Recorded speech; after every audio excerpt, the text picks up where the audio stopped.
It's beautiful where you are, man. Where is that? Yeah, I'm in Los Angeles, and at my parents' house, and it is so green and pretty out here. It's crazy. Were you born and raised in LA? Yeah, born and raised. Nice, man. I mean, do you feel like a kinship, like an allegiance to it? Do you think you'd ever go somewhere else? Well, I've actually been living in Boulder, Colorado for most of the past year. But prior to that, I wouldn't say allegiance. It's more just like, it is, the weather's great. And I think the biggest barrier to entry in LA is socially finding your people, because it's a huge city that doesn't facilitate a lot of like easy social interaction like New York. Like everyone in LA is isolated, and it's easy to move to LA and really struggle to find people who are sincere and authentic. But when you grow up here, you have the time to do that. And a lot of people stay because, it's not like you're growing up in a small town with aspirations to leave. But the quality of life in other cities is so much higher. Being stuck in traffic is no fun. But the weather's great. So nice to be here and visit family. But I've been loving Boulder, Colorado. It's been amazing. The nature, it's crazy. It's a beautiful place. Absolutely. Do you think this is the last LA thing I'll ask you? Just because I'm curious, anytime someone grew up there, because in our industry, obviously so many people end up moving to LA as an adult. But I think it can be good and bad, right? Because like you're saying, it can be hard to sort of find friends, and the culture of the entertainment industry in LA is so intense that I think it gets a lot of people sort of spun around or stressed out. Do you feel like you had any kind of immunity to that like LA stress hecticness because you grew up there? 100%. Absolutely. Yeah, you definitely get desensitized to things that other people would romanticize. It's like the idea of like celebrity is just not held in the same way, because you kind of, it's just, you're here, Hollywood, the Walk of Fame you associate with like a tourist trap. Yeah. Like in high school, even, I feel like this is maybe a weird thing to say, but it's like, a lot of people who might have been it's like the popular girls, they would come wearing sweatpants and stuff every day. It wasn't it was kind of like, I feel like there's a big like bohemian hipster kind of like energy growing up here in high school, where it's like, it's not about it, where it's like people are just like not trying to like put on a facade. If anything, they're trying to be like as like low effort as possible. Yeah, it's almost like an anti-reaction to the rest of the culture. Yeah, that makes total sense. That's actually really interesting. That was my experience, but I know like in high school, even it could change grade by grade and to where you went to high school, this and that. But at least my experience, it was like, very positive, and I think prepared me well for the world of music. Although it is funny, when I meet artists that I look up to, I can sometimes get so awkward and starstruck.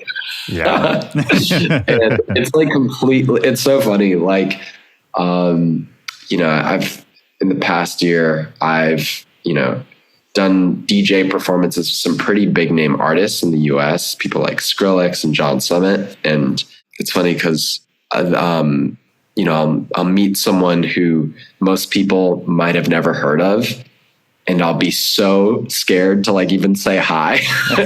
And I was just playing a festival in Croatia, and there, there's like a very, very underground European techno festival. And some of the artists who are playing are these people that I like have admired from afar for so long. And now we're on the same lineup, which is crazy.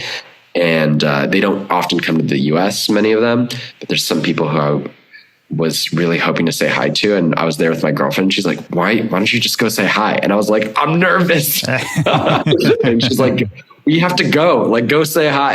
Like, I had to get like pushed and then awkwardly was like, hey. That's cute though. I think that's good to still, I mean, it's funny as somebody who gets up on stage and makes music and puts themselves out as kind of a public figure, people tend to assume that those people are comfortable in all kinds of situations. But the reality is that like so many of us are introverts or just awkward people in general who try to express themselves in other ways because they're not so good at it in the normal way. And yeah, it's like being good at one doesn't necessarily make you good at all the others, you know? 100%. I think also one funny thing, it's like when you're about to meet an artist that has really inspired you, there's so much deep stuff that you would love to just like dive in on, whether it's technical stuff, you know, nerding out about how music is made, or more emotional stuff about what their music means to you. And a lot of people don't want to just jump into a deep, like intense conversation like that when you're at a party and it's just some stranger. Yeah. So I don't know. It's a funny thing. Me, on the other hand, I feel like when people come up to me, I feel like I'm always very like, I try to be as warm and inviting as possible and hold space and try to make the people who come up to me feel comfortable, you know, whether it's, you know, just being polite and, you know, trying to get to know them as best as possible. I feel like often it's because it's really, I don't know, when I grew up in LA, a lot of my friends did not like the same kind of music as me, especially when I was, you know, kind of in my formative, you know, musical years, and even starting my career, especially in college. And whenever I do meet people who share the same musical interests, I'm like, yes, let's go. And it's, you know, I've become friends with so many people who might have found me because of my music, and that sort of shared love of, you know, if they know about me, they're probably interested in a lot of the same music that I'm obsessed with. So it's like, that's such a great foundation for a genuine connection or even a friendship, you know? Yeah. It's funny. Do you know the producer Holly? Holly? Wait, yeah, I had just heard about him in May because I think Holly played Lightning in a Bottle, and right? That sounds right. Yeah. I mean, he's awesome. He's worked with like a whole bunch of different people in a bunch of different like genres and sounds. Great producer. I talked to him last week. I had a long conversation with him, and I was just thinking, you just made me think of something he was saying. He said to me that he started making music as a way to feel less lonely. And that for him, he does a lot of collaboration, a lot of studio sessions with other people. And he was saying, like, to me, I kind of look at it as a conversation. He's like, that's, for me, like, it's kind of a way to sort of connect with others as well as express myself. But it was almost more like, no, this is actually how I relate to other people. And something about what you were just saying really struck me as that too, you know? It is so beautiful. I love that. It was so sweet. Yeah. Wow. Thank you for sharing that, because that's really inspiring to hear, and that definitely resonates. Yeah, I think there's something so beautiful about making music with other people. And yeah, for me, what Holly said completely resonates. But, you know, I have this album coming out, and a song that one of the singles that's coming out this Friday is with one of my friends from college, a guy named Josh Taylor. And we were sort of two sensitive music kids who were in kind of like we were in a fraternity together in this like party environment, and we both did not fit in. And I was sneaking off going to techno warehouse raves in LA, and he was writing songs on the ukulele, very inspired by Jack Johnson. Nice. And this is, you know, we started college in the fall of 2011. So right as like Levels by Avicii was like the biggest song, and Skrillex was just beginning to explode. And so both of us were very different from each other, but both did not fit in the musical like aesthetic of our environment. And we really just bonded over that. But then it took us till our senior year to finally start collaborating. And when it did, it felt like I don't know, I feel like it's, when you make music with someone, it like, I don't know, it's such a deep, emotional, creative act. It's very beautiful. And when you get to, find collaborators who you can really, I don't know, synchronize with and create together, it's beyond words. It's like something almost like spiritual, it's like, there's some magic in it, because I think especially when the collaboration is good and when you really like the product that comes out of it, at least in my experience, it's a crazy thing, because you look at it and if at least for me, it's like, I don't feel like I even made that song, because it was something about what we were doing together, something about the connection where we were making choices that maybe we wouldn't have made on our own, that kind of thing. And so you end up with something where you're like, I love this so much, but like, I don't even feel like I made it, 100%. This is something that gets brought up on this podcast all the time when talking about working with other people, is that, usually the best collaborations, it's not necessarily the ones where you hunkered down in the studio for 2 weeks, never sleeping and just like working your ass off. It's more about like, oh no, I connected with this person. We had some kind of interesting experience. We had a conversation. We got to know each other. And then, we went and hung out in the studio, and like, this is kind of the result. But it's so rarely the other way around, where it's like hard and mathematical and just like, we have this time scheduled, let's maximize our time. Like it almost never works that way. 100%. That being said, it's kind of funny, like the time crunch, I feel like it's such a inspiring thing when it's contextualized properly.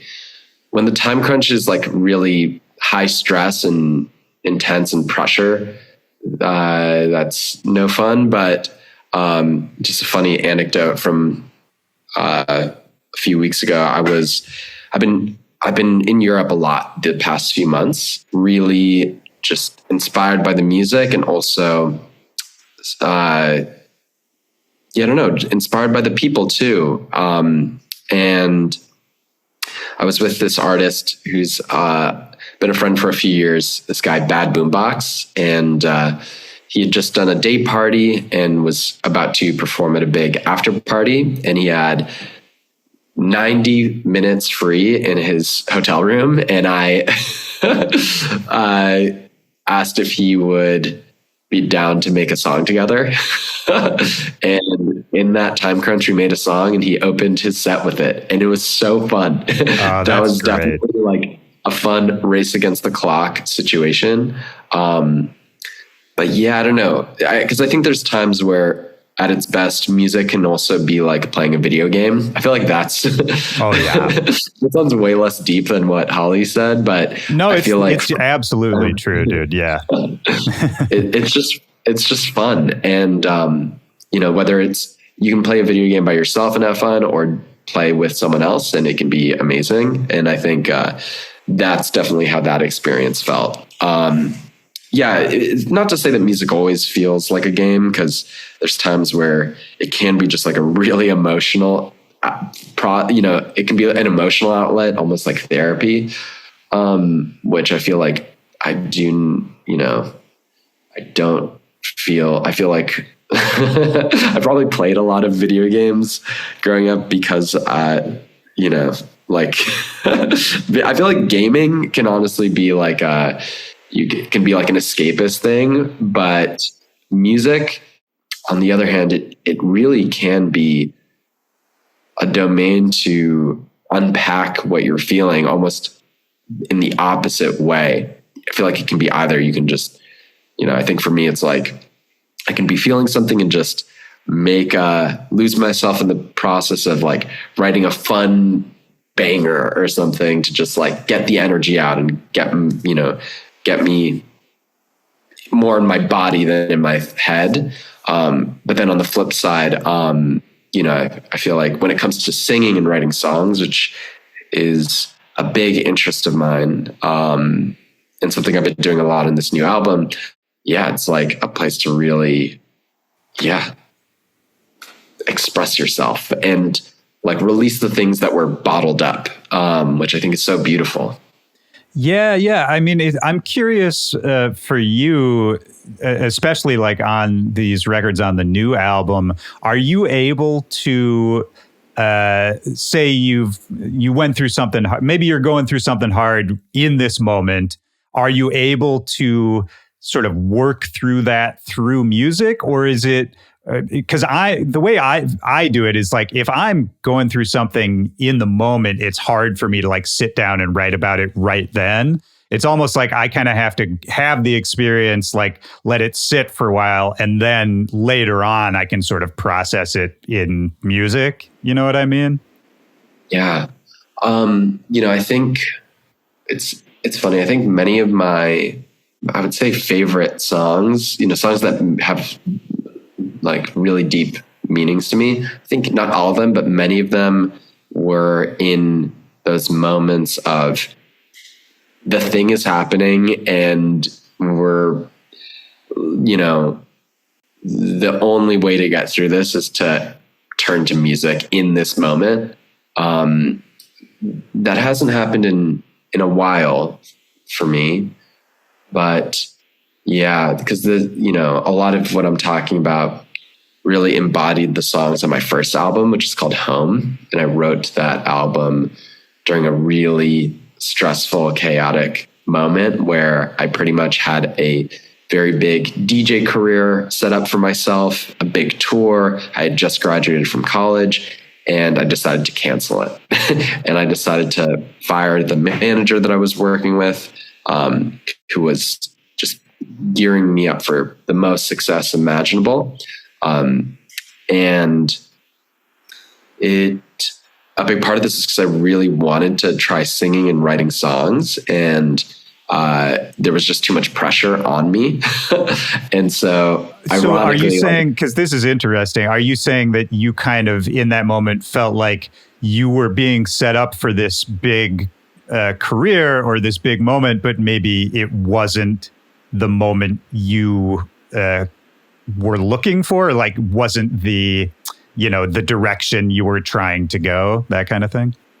Exactly. And, also I think a big part of it also was that I wanted to try to sing and write songs, and I had never done that. And I'm not someone who necessarily grew up with people saying, "Oh, your voice is amazing," and that sort of thing. So shout out auto-tune. But I feel like there was just so much pressure on things blowing up. This manager, he is still like a very successful person in the music industry, but is someone who can make artists blow up if they're ready for it. And that was the last thing I wanted. Instead of playing, I'd played Coachella once, and he wanted me to play like a really big set the next year. And instead of doing that, I was singing songs in like a coffee shop to try to get better. This moment, so many people around me were saying like, you're throwing your career away. It's also like right as you're graduating college is like a stressful transition point. One of the challenging things was I had these other friends who were going to go on tour with me, and I was kind of letting them down. And it was just, it was just so much pressure. And in some of those moments, I wrote a song called Can't Hang. And I was just like on the floor of my bathroom and I sang, there's just too much going on. I can't handle it. And then I showed Josh Taylor, who is someone I still love and collaborate with. And he was like, I was like, the lyrics were initially, there's too much going on. I can't handle it. Oh no. And I was like, dude, this is what I wrote on the floor of my bathroom. Feels pretty pessimistic.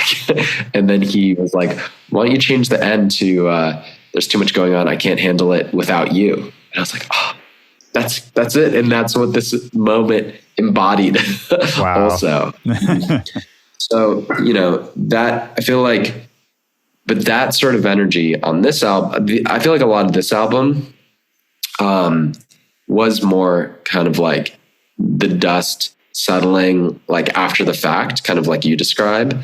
And yeah, I think there's some deep stuff to say about this album, and I don't have everything. I don't have the elevator pitch perfectly nailed down. So I definitely feel like it would be cool to, work together to try to pull it. No, let's dig in. Absolutely. And just so you know, I have heard the album. I got the stream of it. So yeah, I was listening to the whole thing, man. And it's, I really like it. I think it's really interesting album. There's such a wide range of not just like genres, but sort of styles of songwriting and like arrangements. Super interesting. I really like it, man. And I think it's also pretty rare in the modern era of EDM to hear a full album that is this broad. Yeah. Which is maybe, I mean, if you even back then around the time of Home had sort of the foresight or like the strength of will to kind of go against what these bigger forces were telling you to do, maybe that's just like an inner strength you've always had to be able to sort of chart your own course. But I do feel like there's a lot of pressure that artists feel these days to really feel like they have to focus in on their sound rather than expand it. And it's, as somebody else who likes to make a lot of different stuff and hates being told to focus in, I like seeing when other people really embrace that. Yeah, well, this is going to be fun to talk about deeper because the album's not done yet. I'm still making changes to it, and what's so interesting, like I've actually been in the midst of like grappling quite heavily with things like second guessing things, and I think what's so interesting about where you are currently catching me today. The album was largely written during COVID, and the real concept when I wrote it was like to push the envelope of like making everything. During COVID, we also weren't dancing and going to shows and performing, obviously. And so it was a really interesting time in the electronic music scene, broadly speaking. People were really pushing boundaries that were not tethered to functionality, Yeah. So like I got really, I made so much music that was not meant for the dance floor. And I think so many great dance music producers were also doing the same. And, I feel like a big part of that also is just, I think coming out of sort of the wave of house music in the US, where things had felt like they were becoming more and more homogenous, I was just really hungry for just variety and for surprises. And I think, when I first wrote the album, there's a song on it called Friend Zone. And the first drop was trap, the second drop was jungle, and the third drop was hard donk. Yeah. And I think that like really embodied sort of what the album was aspiring to do when I first wrote most of these songs. And then years have passed since then. Most of these were written summer of 2021. And it's so funny because now I feel like I'm entering a new period of time where, like 2 years ago, right as we were beginning to dance again, and coming out of the lockdowns, I would do things like I was playing Fisher's song "Losing It" at 200 beats per minute. I was playing. My sets would range from 100 to 200 beats per minute, and everything in between. And going down to halftime, and just pushing the chaos as far as possible. And a few years later, now it feels like I feel like I'm in the midst of refocusing, not necessarily for the sake of like defining a sound, although that is actually a pressure that I'm feeling a little bit more now than I have in the past, because of going to Europe, and European agents and promoters wanting more focus. Yeah. But also for the dance floor in Europe, there is something to be said about the beauty of like hard groove is having a big moment. And, for a lot of that sort of groovy house and techno, you want to get locked in, and there's a magic to that sort of pulse. And so I think right now it'll be interesting to see what the actual final album sounds like. Because I'm curious. It is like a weird, an album I feel like is often, when you make music in general, it's a snapshot of a moment. And for this, it's like it's like taking all these photos and then editing them in Photoshop because they now don't. Right.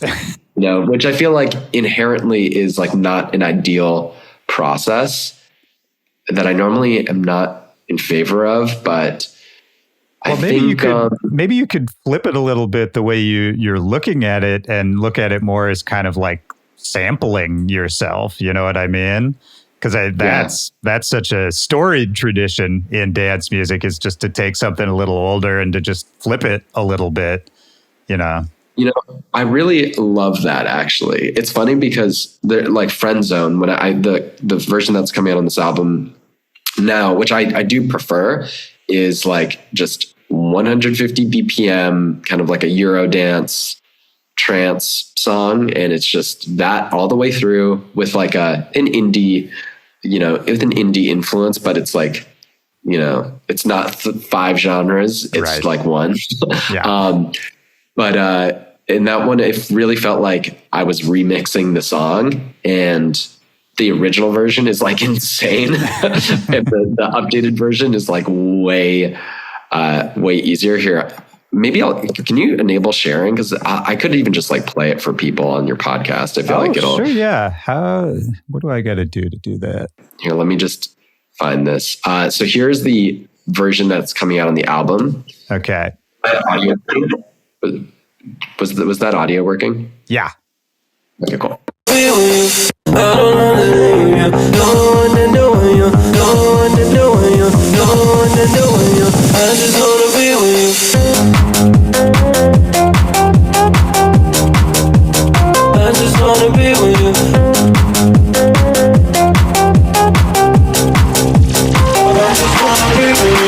And so all of the drops pretty much sound like that.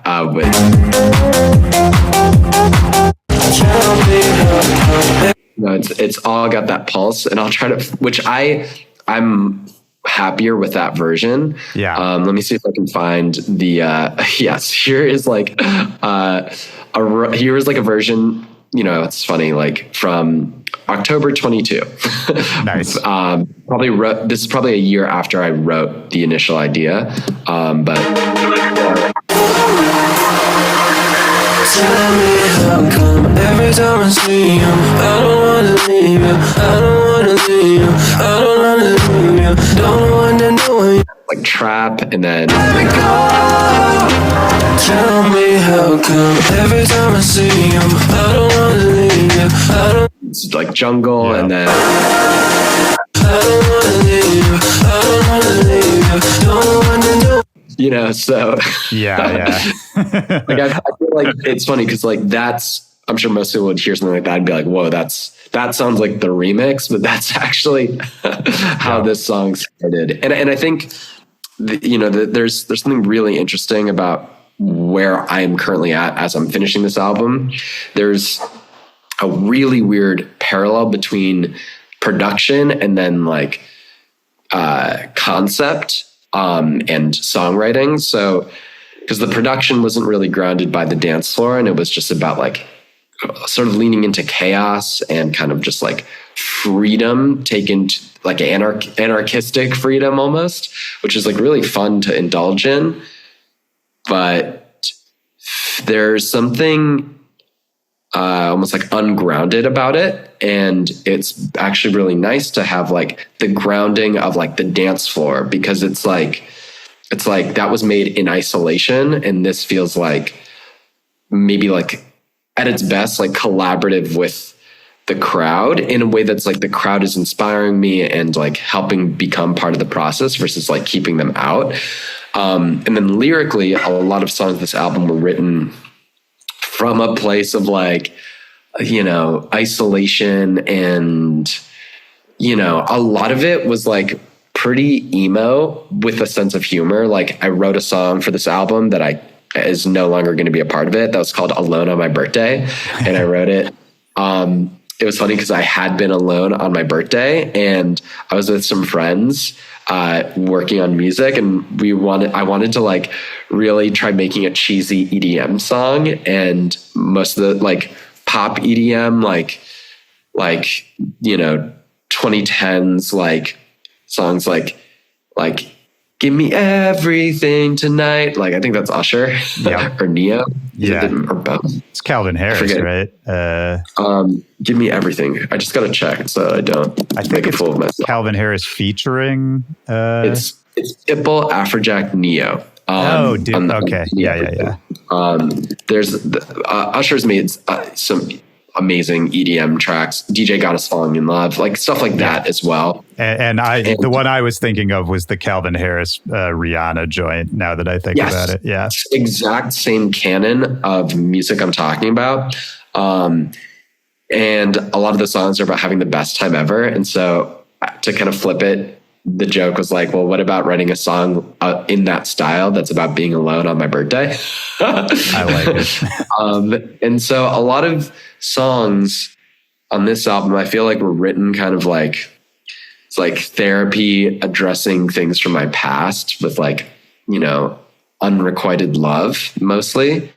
I feel like there's something, it's good to get things off your chest. It's also not good to dwell and ruminate you know, excessively. And I think, you know, ultimately, you know, this album, it is sort of like a journey of grappling with unrequited love, and then the conclusion being that you need to love yourself as like a precondition for finding love elsewhere. But yeah, you know, I think there is like this vulnerability when it comes to showing parts of your internal journey that are not so positive. I also think it's an interesting thing to showcase those moments with dance music. Because, you know, like I released a song that's called You're Fake. And it's the, you know, sort of the chorus is, you know, don't you know you're not fooling the crowd? You got to know deep down you're lying to yourself. You know, it's like heavy stuff. Well, sure, but also universal stuff. I mean, what DJ or producer hasn't felt like that at some point, you know? Totally. So yeah, I don't know. I feel like, but you know, I haven't even like promoted, that song is already out, but I haven't really promoted it much. I got a really endearing text, like Instagram DM from a fan. I wonder if I can find it real quick. I don't think I'll be able to, but that's all good. It was a fan who had said that they had just gone through a really intense breakup and that they'd listened to the song maybe 30 or 40 times. And,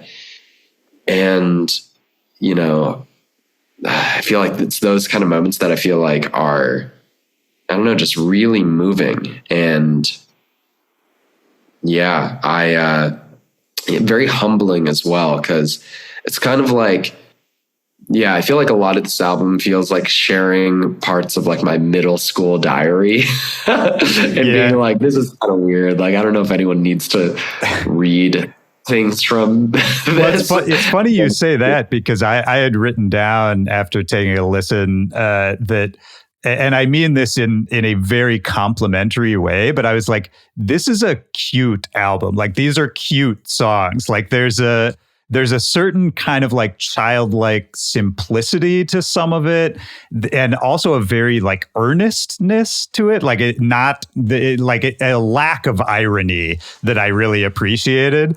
Like, it kind of reminded me of like I don't know, like a less intense like Postal Service or something like that in parts, where it's like very earnest and very sort of like not dressed up. It's just like, this is like a kid talking about how he feels. You know what I mean? We're doing this interview wrong. I should be interviewing you about your thoughts listening to it. That's beautiful. I really appreciate that. And I like cute as a, it's kind of funny you mentioned that, because I've been making a lot of music and hanging out with this artist, Miha. Her real name's Amber. Yeah, no, I know her. She's great. Yeah. She's a longtime friend, and she literally brought this up a few months ago to me. She was like, yeah, I always use cute as a compliment for people, but sometimes people don't take it the right way. Like, yeah, especially like guys who are trying to be tough. When they hear cute, they're like, what do you mean cute? But I'm like, no, that sounds cute as she's definitely like rubbed off of me, and I've been using cute as a go-to, sort of positive term. That's really interesting to hear. Yeah, I mean, I feel like the Postal Service. Yeah, I feel like I get that a good amount, just because I feel like my singing is kind of, people say it's like that, where it's just I can see that. Yeah, just like, just like average white guy without a special voice. I don't know about that. I mean, I think both you and the dude from the Postal Service, whose name I can't remember, I wouldn't say average voice. They're both unique voices, but I think I don't know.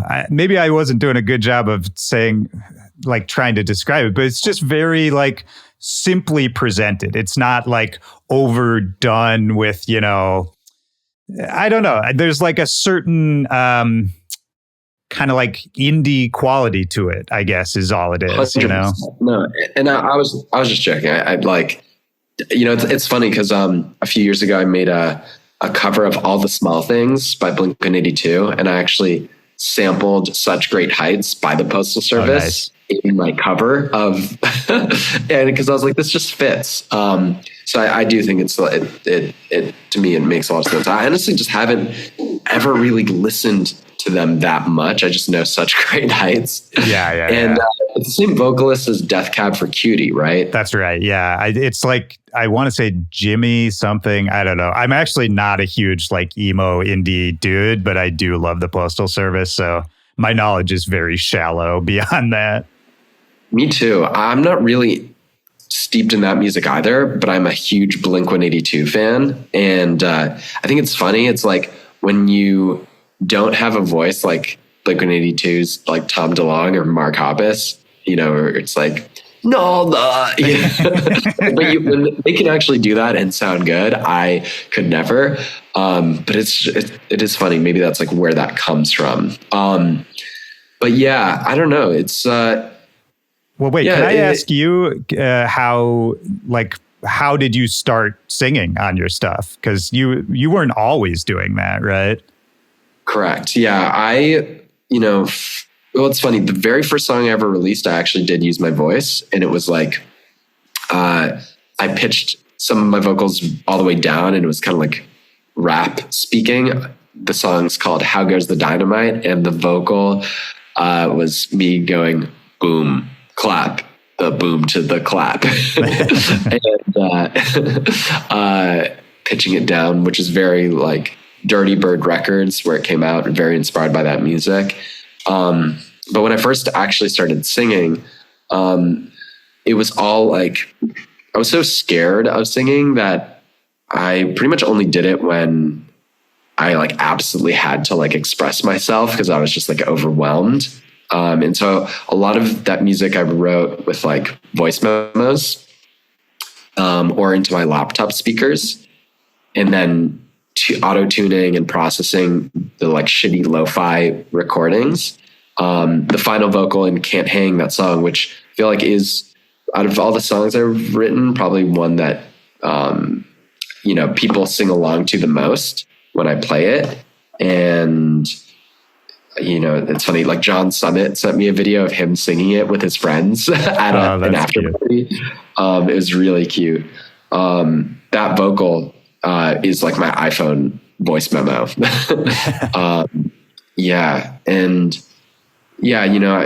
I feel like this album has a lot of more like probably like some of my most like vulnerable vocal recordings, where it's like maybe like a nicer microphone and like one layer of vocal where you really can hear my voice. And that is like very vulnerable versus like when I first started, it was like very lo-fi. Yeah. Could kind of hide behind the processing, which I still love that aesthetic too. So yeah, but that was kind of like the journey, I guess. That's super interesting. I mean, do you feel like it's also really interesting to sort of hear you talk about where your head was at then versus now when these songs were written and now when the album might be coming out. Do you feel like, just in terms of your sound, whatever that is, whatever you think of when you think of your sound, like, do you feel like you have a handle on what that is? Or do you still feel like you're kind of on a journey to whatever that's going to be? I feel like as an artist, I feel like I don't think of like my sound as like something that ever needs to be permanent. It's more like capturing the moment that I'm in. Because I'm always discovering new things or inspired by new people, and that's the fun. And right now, I'm so inspired by what's happening in Europe because there's something really special where there is a great balance of sort of like parameters that are kind of like grounding the vibe, but a lot of freedom within those parameters to like fuck shit up and break rules. And this album, like, I'd say, most of it was not written within this context. And that's why I'm second guessing everything, because I'm like, it's like just now am I beginning to be inspired by something different. I actually haven't felt this way in a really long time. Everything culturally is like always a reaction. And I think what's happening in Europe right now is in reaction to kind of maybe like TikTok techno is like a word that people kind of joke about, but, or like hard techno where it's like really intense or really chaotic. Like, and now it's about, a lot of artists are pushing like groove, whether it's groovy techno, hard groove, hard house, like a lot of this stuff, it is like more focused. And when the music's great, the crowds, like the way you even dance to it is different than in the US. This music, it's, 140 to 150 beats per minute. And when it's playing, people are just bouncing. Like because it's fast, you don't like really step around as much, but you're just bouncing. And I don't think that's something I don't really see in the US as of now, but I hope to help bring it. Because you dance differently, there's certain things that the music requires to facilitate that sort of feeling on the dance floor. And I think I don't know. Yeah, I feel like it would be nice if I make a bunch of changes to this album to embody more of that. We'll see if I can do it in the time. I think also, I like how you said sample my old stuff, because I like that more than remixing my old stuff. Because I hate remixing like things, but I love sampling. So I don't know. We'll see. Yeah, because I think, to me, the way I think about it is like sampling is, when done properly, it's extracting the soul of whatever you're sampling and just sort of putting it in a new context, but it still ends up feeling like it's still imbued with whatever the old thing was. You know what I mean? Because I think, like you just demonstrated, which thank you for doing that, by the way, playing those two versions of that song, a song can take so many different forms, but kind of, the idea behind the song regardless, right? So it's like, for people who don't like produce, that's a weirder concept to think about, but it's really true that like, so many songs have 50, 60 different versions, that many of which could sound totally different from each other, but the person making them still has the idea of that song held in their mind the whole time, like whatever the core of it is. Yeah, 100%. You got me thinking. This is so that's so good. Inspiring. Yeah, no. I think it's cool you're tweaking like this, man, on, kind of with that time crunch that we were talking about. Maybe it feels stressful to you, I'm sure, but like, I think it's cool you're doing it because it's an interesting idea of kind of like, what is the combination of like this time capsule plus, sort of where I'm at now, and can we find a happy medium that like honors that time period and these feelings and these ideas, but also doesn't feel like, whatever it is, like boring to you or something you don't connect with anymore or something less vital. Because you want everything you put out to feel sort of vital in the moment. You want to feel connected to it. And I think, especially for albums, that's hard for any musician to do because, the songs are old by the time they come out. So I don't know, man. It's, you're like a mad scientist out here. I like it. Yeah. Like, I don't know. I mean, I can also always just push the album off, but I think, it's interesting because like I was going to release this album last year. It was very, it was in more of its COVID form.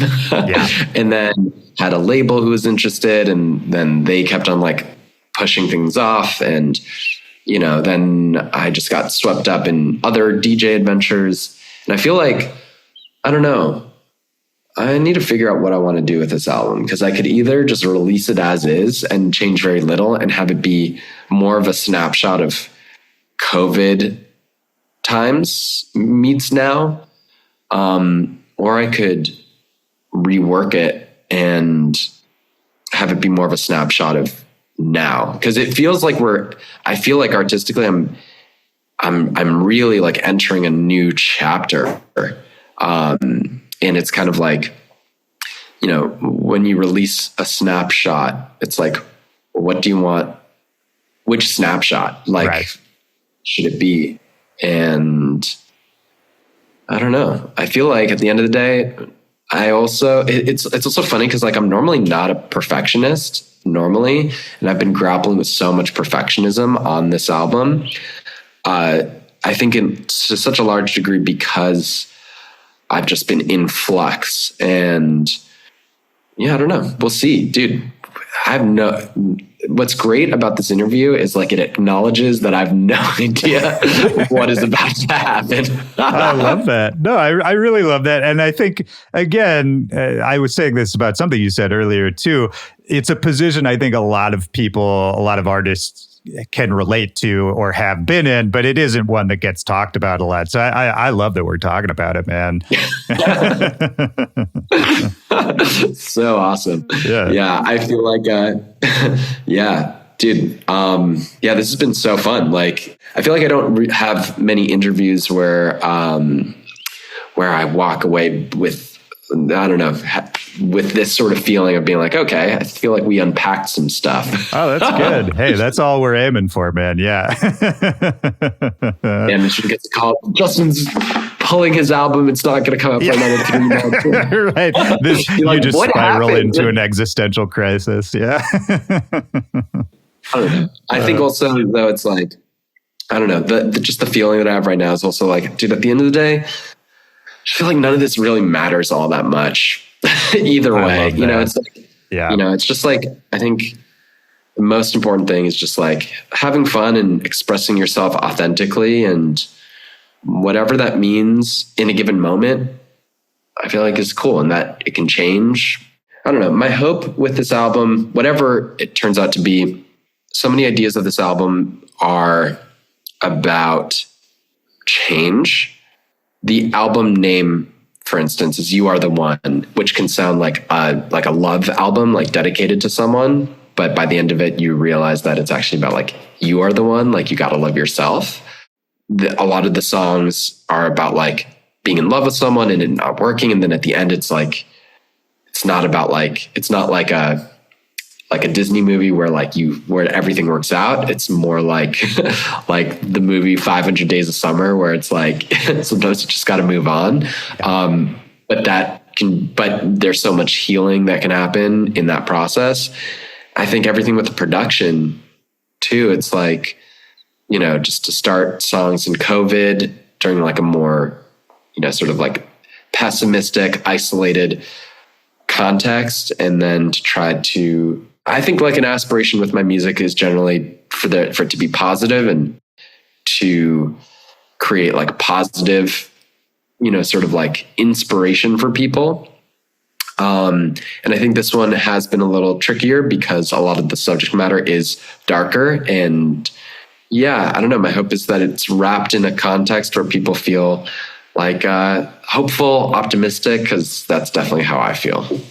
Well, that's great, man. And I'll turn that idea back around on you with this sort of "you are the one" idea. We can't always control, we can't ever control how people are going to react to the stuff you put out. You know what I mean? And so I think the best thing anyone can do is, as long as you feel like it's true to you and it makes you feel the way that you want other people to feel, that's kind of the only thing you can ensure, you know, and then the rest of it is, that's not up to you, you know? 100%. And it's so funny because that's like, that completely mirrors a lot of the like more personal aspects of the concept of the album. You know, where it's like, when it comes to love, like you can't control how that person will feel about you. Yeah, but 100%. You can control yourself. And I think that's kind of what it's a lot of, I think that's maybe the focal point. It's like doing the work that you can do for yourself to, make sure you are taking care of yourself and tapping into your fullest potential. Because when you do that, it doesn't, you know, it's like the right person will present themselves. And if they don't, then it's like not the right person, as long as you keep on focusing on becoming the best version of yourself, and not versus blaming the other person, you know, and,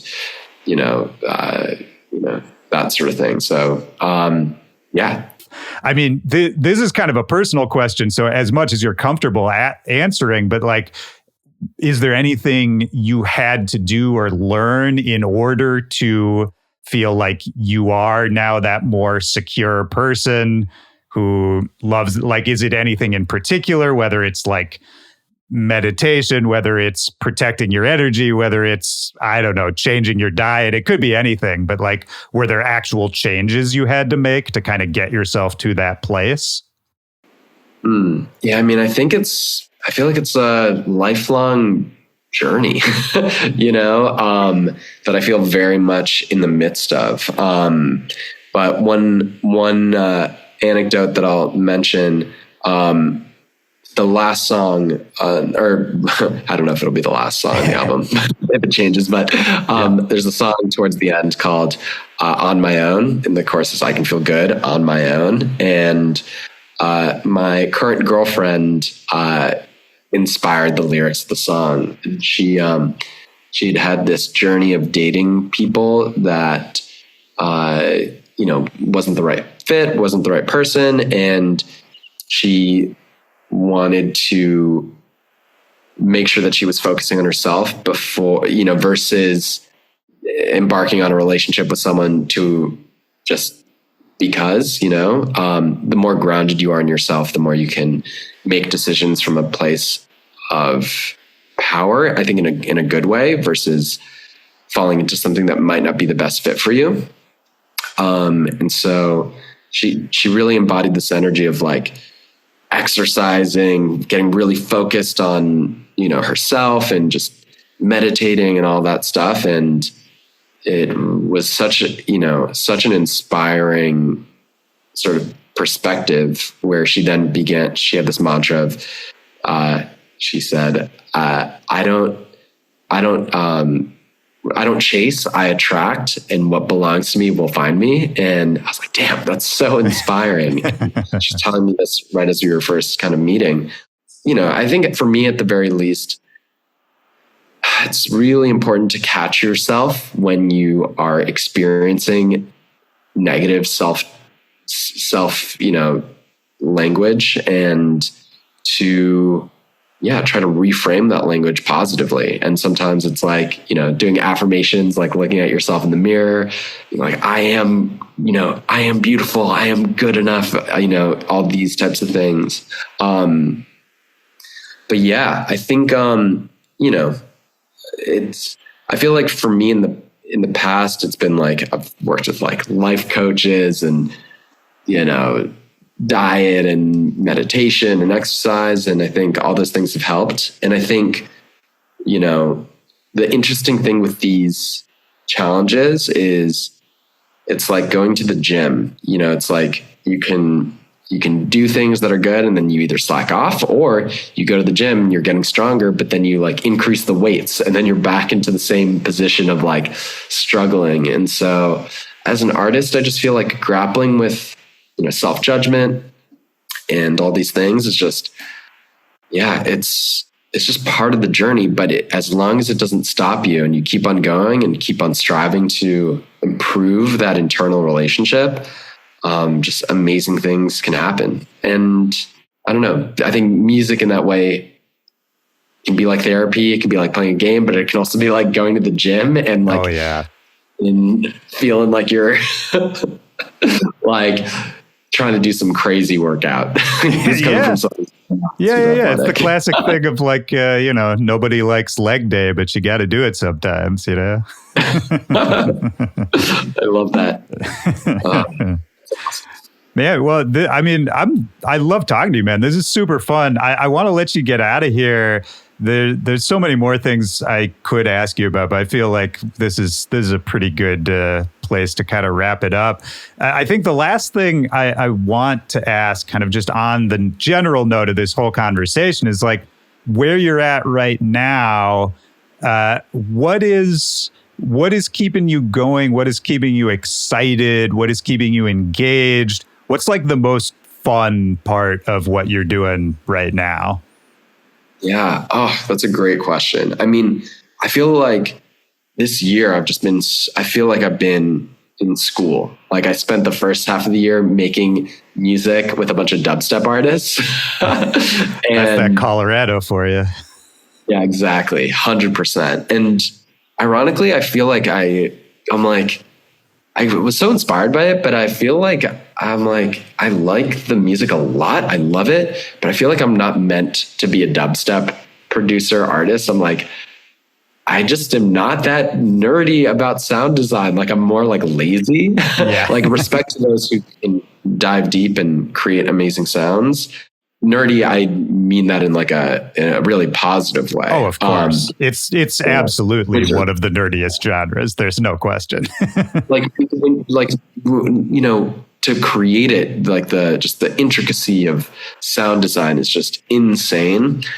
The second half of the year, I feel like I've gone to Europe 3 times in the past 4 months, and just feel like I'm like a student again there. And I think that's musically, I think where I feel more at home, especially it's weird. It's like, I can feel like the soul of house music coming back, but at 140 beats per minute, right? In a way that feels very separate from what's happening in the US with maybe more like house has become so popular, that there can be sometimes like a tinge of like, some people making house music in a way that doesn't speak to me as much.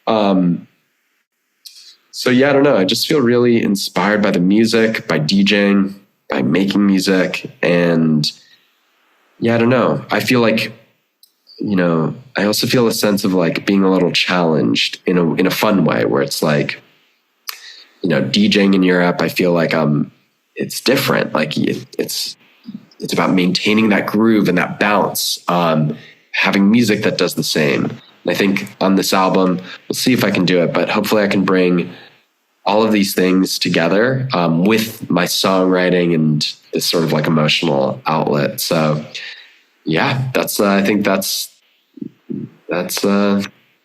I love that. I love that. I mean, it sounds like you maybe enjoy a challenging moment now and then. Like, do you enjoy sort of the up in the air nature of like, I need to land this plan, but I'm not sure exactly how yet? Yeah. I mean, I think it's like, well, I love games and it's a fun game to play, but I think also,